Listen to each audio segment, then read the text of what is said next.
The Battle of Jutland, 1916. Steel, Fog, and the Struggle for the Sea. Part 1. The calm before the guns.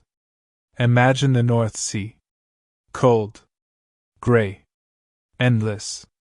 Fog hangs low over the water. Mines wait beneath the waves. And on the horizon, dark silhouettes of ships larger than anything humanity had ever sent to sea before. It is May 1916. The First World War has been raging for nearly 2 years. Europe is bleeding in the trenches of France and Belgium. But far from the land front, another war is being fought, silent, methodical, and just as deadly. This is a war of fleets. A war of steel, heavy guns, and decisions made by admirals that can change history in a single night.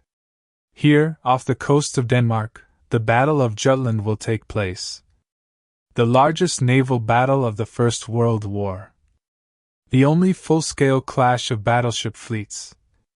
And one of the most controversial battles in naval history. This is a story of ambition and fear. Of fleets trapped and fleets waiting. And of a battle where victory was never clear. Naval war without a battle. At the outbreak of war, the British Empire possessed the most powerful navy on earth. The Royal Navy was not just a fleet, it was the backbone of the empire itself.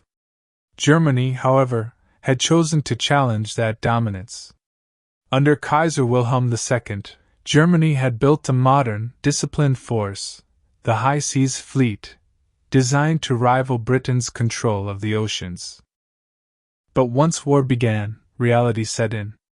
Germany could not defeat Britain in numbers. So Britain chose a different weapon: blockade. The Royal Navy sealed off the North Sea, cutting Germany from global trade, food, and raw materials. The German fleet found itself trapped in its own waters, surrounded by mines and patrols.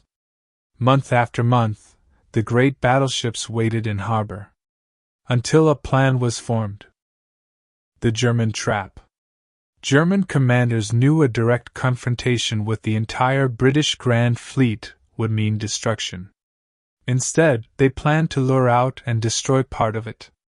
The plan was simple and dangerous. 1. Draw out British battlecruisers. 2. Destroy them with superior local force. 3. Withdraw before the main fleet arrived. Admiral Franz von Hipper would lead the fast battlecruisers on a raid. Behind him, Admiral Reinhard Scheer and the High Seas Fleet would wait. What the Germans did not know was that Britain already knew. Britain's invisible advantage. British cryptographers in Room 40 had broken much of Germany's naval code. They knew when the German fleet sailed. They knew which ships were involved. And they knew roughly where they were heading. So when German ships left port on May 30, 1916, the Royal Navy was already moving. The trap was set for both sides. Part 2. The run to the south. On the afternoon of May 31st, visibility was poor. Fog and smoke blurred the horizon. Scouts made contact. Moments later, the battlecruisers of Vice Admiral David Beatty sighted the ships of Franz von Hipper. At 3:48 p.m., the first shots of Jutland were fired. The Germans turned south. Beatty ordered pursuit. Thus began the run to the south. 2 parallel lines of battlecruisers raced through the North Sea, firing at ranges of over 15 kilometers. And then the weaknesses of British ships became clear. Catastrophe at sea. British battlecruisers were fast and heavily armed, but lightly armored. To increase rate of fire, ammunition handling procedures were dangerously relaxed. German ships were better protected. Their gunnery was more accurate. At 4:03 p.m., von der Tann struck Indefatigable. The ship exploded and vanished in seconds. Only 2 men survived. Soon after, Queen Mary was hit repeatedly by Derfflinger and Seydlitz. Another massive explosion. Over 1,200 sailors were lost. Watching his ships vanish, Beatty famously remarked, "There seems to be something wrong with our bloody ships today." But the battle was far from over. Part 3. The Clash of Giants. Suddenly, Beatty saw smoke on the horizon. The main body of the German fleet. The chase reversed. Now it was the Germans pursuing the British northward, toward the Grand Fleet. Admiral John Jellicoe prepared his ships. At 6:30 p.m., the Grand Fleet deployed perfectly, crossing the German T. British battleships unleashed full broadsides. German ships could reply only with forward guns. It was a textbook maneuver, and a deadly one. Scheer's escape. Realizing the danger, Admiral Scheer ordered an extraordinary maneuver. Under heavy fire, the entire German fleet turned 180 degrees at once. It saved them, but only barely. To cover the retreat, German battlecruisers and destroyers charged forward, launching torpedoes. Jellicoe turned away to avoid disaster. Once again, contact was lost. Night was falling. Part 4. Fire in the darkness. Night combat erased order. Ships appeared at close range without warning. Searchlights flashed.